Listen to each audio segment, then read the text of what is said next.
좋은 교회, 좋은 TV. 우리가 어떤 큰 일을 진행하는데 그 일에 어려움이 없고 계속 잘 되기만 하면 오히려 불안한 것 같아요. 이렇게 잘 될 리가 없는데 뭔가 이상한데 이런 느낌이 들 때가 종종 있습니다. 모세가 하나님과 대면한 후에 일이 계속해서 잘 풀리는 것처럼 보입니다.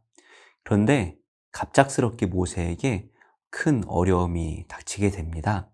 이 고난이 도대체 왜 갑자기 찾아온 것이고, 이 고난을 통해 하나님께서 무엇을 바라시는지 이 말씀을 통해 좀 살펴보고 함께 은혜를 나누고자 합니다. 모세가 길을 가다가 숙소에 있을 때에 여호와께서 그를 만나사 그를 죽이려 하신지라.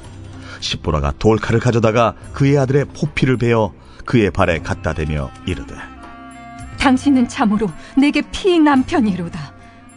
여호와께서 그를 놓아주시니라. 그때에 십보라가 피 남편이라 함은 할례 때문이었더라.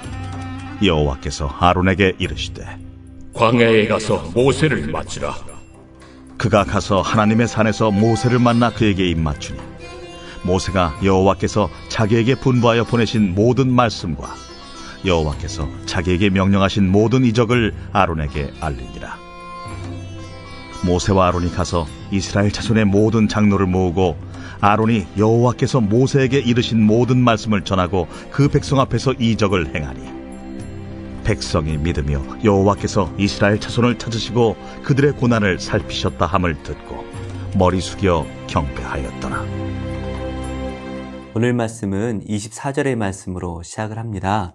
모세가 길을 가다가 숙소에 있을 때에 여호와께서 그를 만나사 그를 죽이려 하신지라.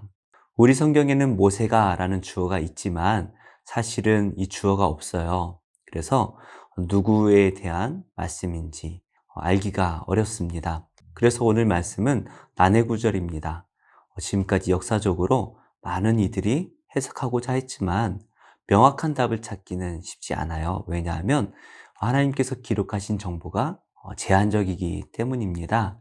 그러나 우리가 이 기록된 제한된 말씀을 가지고 함께 은혜를 나누고자 하는데요. 너무 갑작스러운 말씀이죠. 모세가 하나님께 순종해서 미디안 땅에서 자신의 백성들을 향해 나아가고 있었습니다. 불순종한 것도 아니에요. 순종합니다.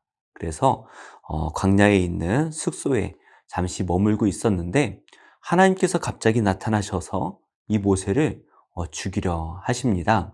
사실 모세가 어떤 죄를 지었다면 하나님께서 이미 죽일 수 있는 기회들이 많이 있으셨죠. 또 하나님께서 내 발에서 신을 벗으라 말씀하실 때에 그때 그 신발을 벗었을 때 하나님께서 모세와 대면하세요. 그러니 이전부터 모세가 죄를 가지고 있었다라고 보기는 어려울 것 같고요. 그렇다고 해서 갑자기 없던 죄가 생겼다라고 그렇게 보기도 쉽진 않을 것 같아요. 하나님께서 이 모세를 죽이려 하셨지만 실제로 이 위기를 헤쳐나갔던 사람은 바로 아내였던 십보라였죠. 그래서 이 모세가 갑자기 큰 병에 걸렸던 것이 아닐까 추정할 수가 있을 것 같아요. 그러자 25절 말씀이죠. 십보라가 돌칼을 가져다가 그의 아들의 포피를 베어 그의 발에 갖다 대며 이르되, 당신은 참으로 내게 피남편이로다.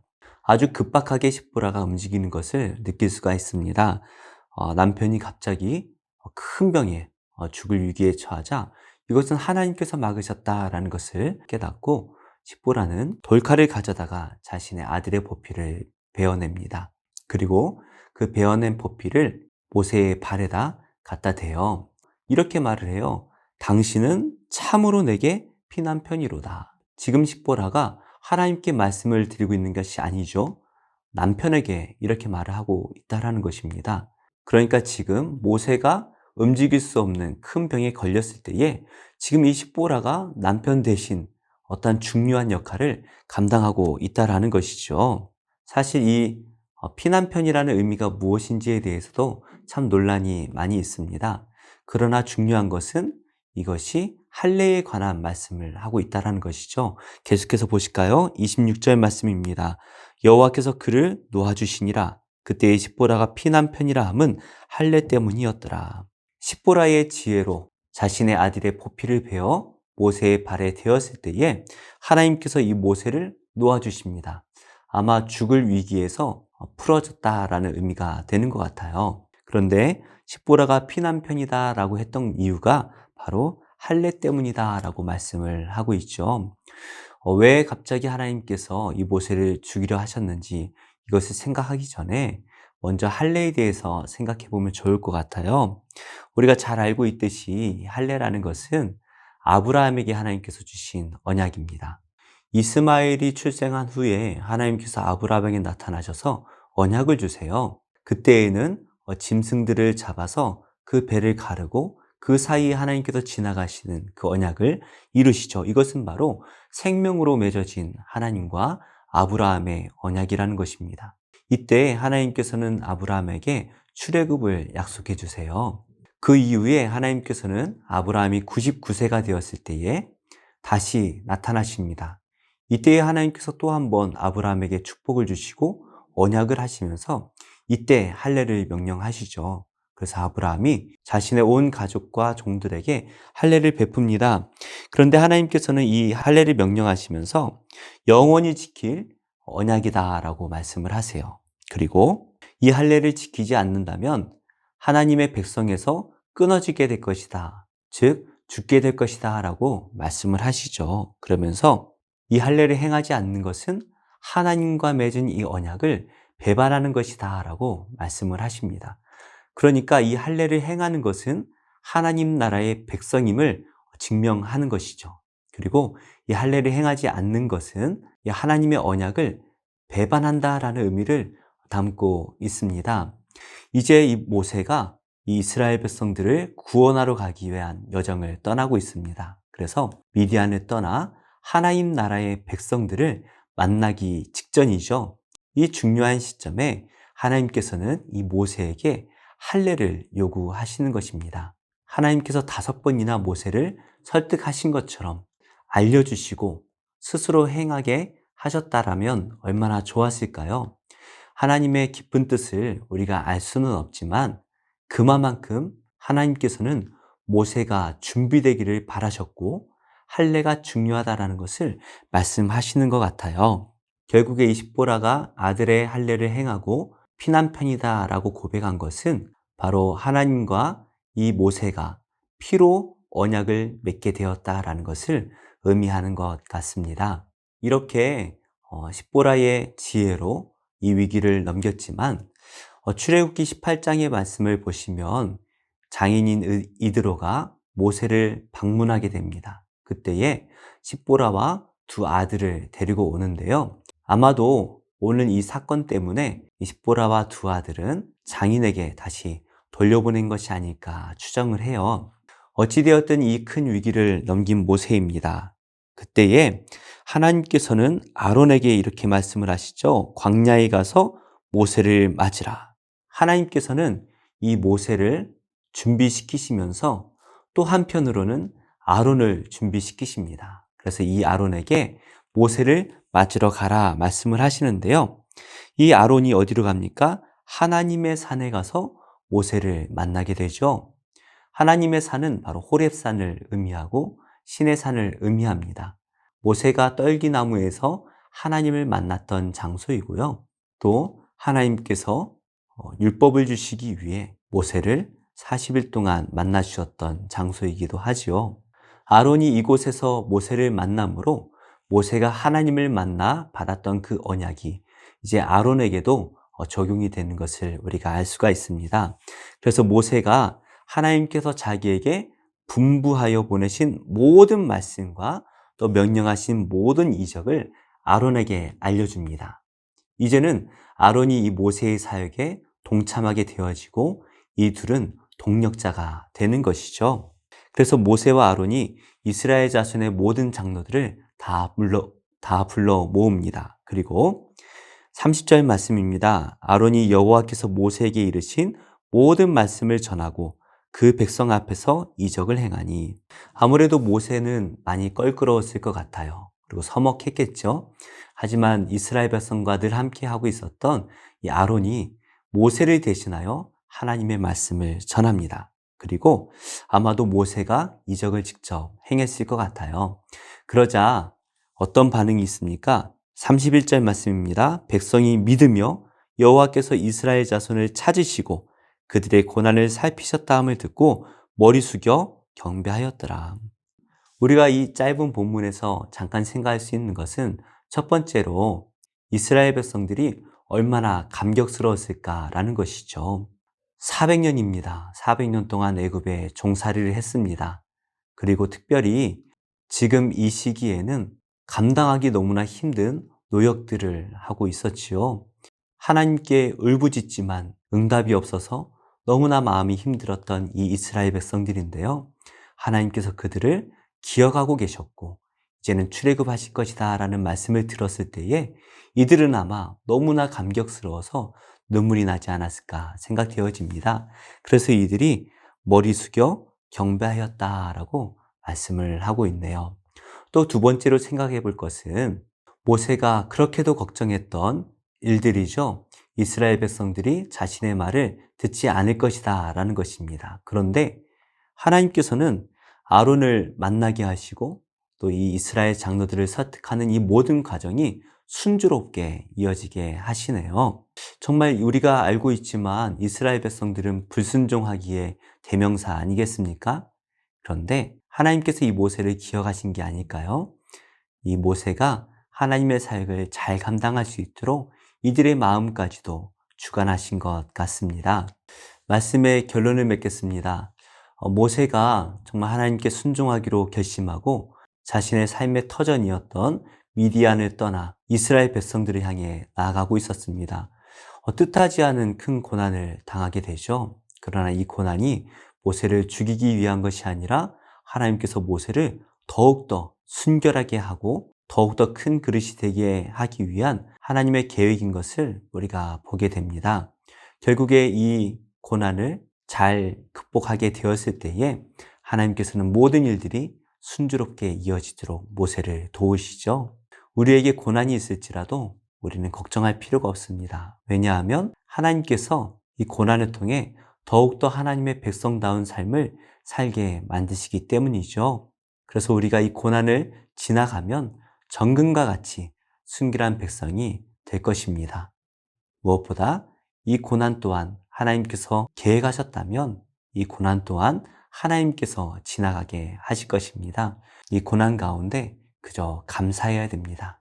감사하고 또 기도하고 또 감사하다 보면 우리도 모르는 사이에 이 모든 고난은 다 지나가고 모든 일들이 하나님 안에서 형통하게 이루어질 줄로 믿습니다. 오늘 하루 우리 앞에 놓여 있는 너무나 힘든 고난은 무엇일까요? 오늘 하루도 우리 앞에 있는 이 고난이 우리를 힘들게 만들 것입니다. 그러나 그 고난에 집중하기보단 우리를 도우시는 이 하나님을 집중할 때에 나중에 우리가 그 고난 가운데 하나님께서 우리를 살피셨다라는 고백을 하게 될 것입니다. 이 고난 앞에서 오히려 감사하며 하나님께 영광 돌리는 복된 하루가 되시기를 예수님의 이름으로 축복합니다. 지금까지 지내온 것 한량없는 주님의 은혜 부족하고 연약한 날 용납하고 인도하시네. 감사해 찬양해 주께서 행하신 일들 감사해 찬양해 전능하신 하나님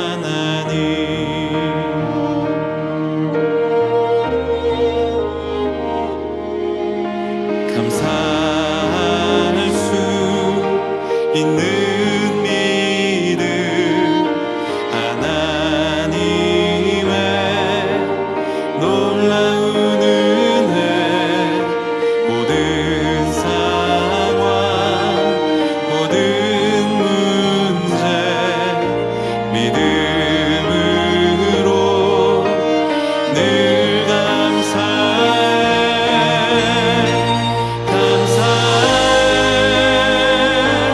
찬양해 주께서 행하신 일들 감사해 찬양해 전능하신 하나님 감사해 찬양해 주께서 행하신 일들 감사해 찬양해 전능하신 하나님 두 손 높이 들고 할렐루야 할렐루야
좋은 교회, 좋은 TV.